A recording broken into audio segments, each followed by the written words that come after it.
तो आज है 21 जनवरी। ठीक है, मार्केट अभी क्लोज़ हो चुका है। हमारा पीएनएल अभी करंटली 40K के आसपास शुरू है। ठीक है, कुछ हमने लॉसेस बुक किए हैं, कुछ प्रॉफिट बुक किए हैं। तो एंडिंग में हम देखेंगे कि मंथ एंड में जनवरी में किस तरह से हमारा कितना परसेंटेज बनता है। मार्केट जो है वो ज़्यादा वोलेटाइल है, नीचे गिर रहा है। निफ्टी अगर आप देखोगे तो निफ्टी ऑलमोस्ट अगर आप इसको देखोगे तो ये रेजिस्टेंस एरिया पे था, तो यहाँ से गिरना लाजिम है। ठीक है, नीचे हो सकता था गिर जाए। अगर यहाँ पर सस्टेन कर जाता तो ऊपर के साइड में भी भाग सकता था, बट जो ग्लोबल सेंटीमेंट है वो निगेटिव है, इस वजह से यहाँ पर नीचे गिरा है। अभी करंटली आप देखोगे तो ये सपोर्ट एरिया के पास में है, हो सकता है यहाँ पर एक सपोर्ट एरिया ले। अब अगर हम टारगेट के हिसाब से अगर देखेंगे इसको, मैं इसको क्लोज कर देता हूँ।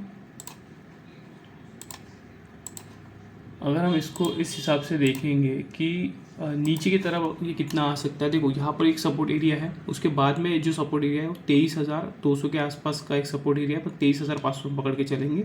उसके नीचे फिर सपोर्ट एरिया है 22,000 का। तो ये 22,000 का एरिया है, अगर इसको ब्रेक करता है, सस्टेन करने लगता है, तो ही फिर हम देखेंगे निफ्टी में एक अच्छा खासा फॉल।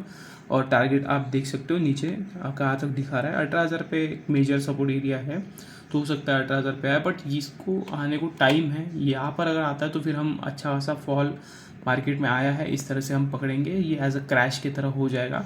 बट उससे पहले सपोर्ट एरियाज़ है। ठीक है, 24,000 के आसपास भी सपोर्ट एरिया है, 23,200 के आसपास भी सपोर्ट एरिया है, 22,000 के आसपास भी सपोर्ट एरिया है। तो ये सपोर्ट एरिया को रिस्पेक्ट करते हुए जाएगा। अगर इसको नीचे भी गिरना है तो फिर ये इस तरह से हो सकता है, नीचे आएगा, यहाँ पर सपोर्ट एरिया बनाएगा, फिर से नीचे आएगा, यहाँ पर कंसोलिडेट करेगा, फिर से नीचे आएगा, यहाँ पर कंसोलिडेट करेगा, फिर से गिरेगा अगर गिरना है तो। या फिर हो सकता है यहाँ से सपोर्ट लेके कहाँ से भी ऊपर की साइड में भाग सकता है। अगर सेंटीमेंट पॉजिटिव हो गया तो कम्प्लीटली मार्केट का गेम जो है वो चेंज हो जाता है। तो आप डायरेक्ट इस तरह से मत पकड़ो कि फॉल आने वाला है, क्रैश होने वाला है, इस तरह से नहीं होता। ग्लोबल सेंटीमेंट भी निगेटिव होने चाहिए उस तरीके के, नहीं तो फिर ये सपोर्ट लेकर कहीं से भी भाग सकता है, एज अ रिट्रेसमेंट की तरह आ सकता है, नीचे आएगा और यहाँ से सपोर्ट लेकर भी भाग सकता है। तो ज़्यादा पैनिक नहीं होना है। थोड़ा सा आईवीज जो है वो बढ़ चुका है, 14 के आसपास आईवीज है, बट आप ट्रेड करते रहो, धीरे धीरे कुछ ना कुछ जो परसेंटेज है वो ग्रैब करते रहो, और अच्छे स्टॉक अगर आपको नीचे मिलते हैं तो आप बाय कर सकते हो उसको।